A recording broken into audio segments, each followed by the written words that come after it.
नमस्कार दर्शक बंधु, सुजन पंडा यूट्यूब चैनल रे आपण मानकर बहुत बहुत स्वागत। दर्शक बंधु, आज पुणी आपण मानक पई नहीं आछि एक शिक्षणीय कहानी। एही कहानी रे आम जानिबा अतीत रे केमिति भेदभाव संपर्क लोक मानक सहित रखा जाउथला। एही कहानी रो ना हैला छुआ अछुआ। थरे जणे नैष्ठिक मंदिर पुजारी बड़ सकाळू आलती पई मंदिर रे पहुंचला बेलको देखिले जे मंदिर पिंडा उपरे बसछन जणे दिव्य पुरुष। से दिव्य पुरुष थिले अलौकिक भावे प्रभामय एवं से शुद्ध संस्कृत रे कथबार्ता करुथिले।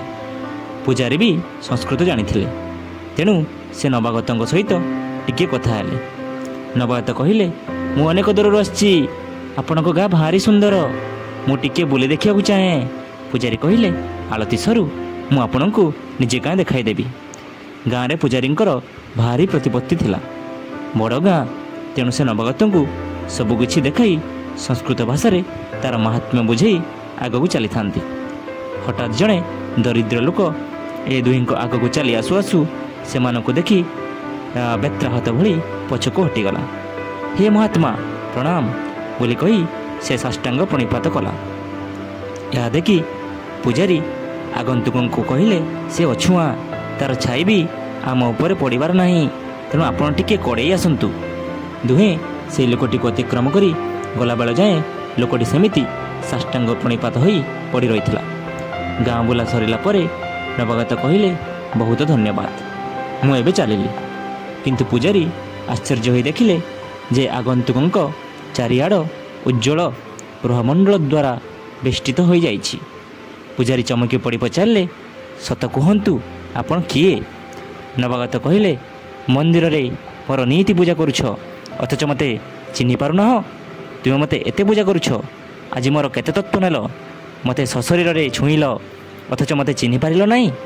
किंतु सत कहूची, तुम मते छुई भी छुई पारिल नाही, किंतु सेई अछुआ लोकटी तार भक्ति रे मते छुई देला।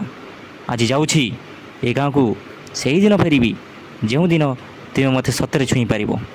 पुजारींक पई विचार करबाकू आ किछि नथिला। मंदिरर द्वार एथर सभिंक सकाशे खोलिला। ईश्वर भी गाँ को फेरी आसिले।